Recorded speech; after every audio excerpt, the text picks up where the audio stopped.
നിങ്ങൾക്കൊക്കെ അറിയാം, കൊച്ചിനെ കയറി ലേഡി പൃഥ്വിരാജൊക്കെ വിളിക്കുന്നുണ്ട്. അതിനിടെ അച്ഛൻ അവരുടെ കൂടെ ഒരു സ്റ്റാഫ് മുഴുവൻ പോയിട്ട് ആദ്യം ടിക്കറ്റ് കിട്ടിയില്ല. അപ്പൊ അവർക്ക് പറഞ്ഞേ ഞങ്ങളൊക്കെ വിചാരിച്ചെന്ന് വെച്ചാൽ സാധാരണ മമ്മൂട്ടി സാർ മോഹൻലാൽ സാറിനൊക്കെ പഠിത്തത്തിൽ ടിക്കറ്റ് ചിലപ്പോൾ ആദ്യത്തെ ദിവസം പെട്ടെന്ന് എന്നാൽ അത് കിട്ടും.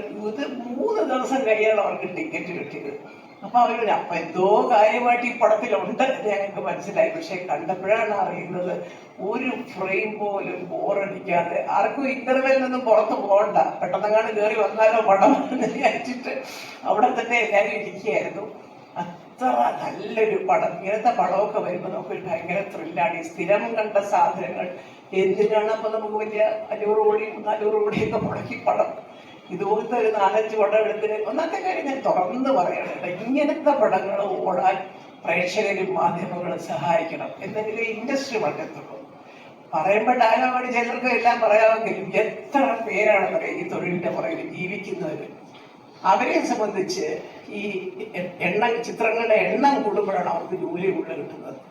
ഈ പടമൊക്കെ ഓടിക്കഴിഞ്ഞപ്പോൾ സത്യം ഞാനാണെങ്കിൽ ശരി, ഞാനുള്ള ഏത് പടം 2 സീനുണ്ടെങ്കിലും ശരി, ഞാൻ റിലീസ് കണ്ടു പോയി സകല ക്ഷേത്രത്തിലൊക്കെ പോയി തൊഴിൽ ഭഗവാനെ ഈശ്വര മുടക്കിയ കാശെങ്കിലും കിട്ടണേ.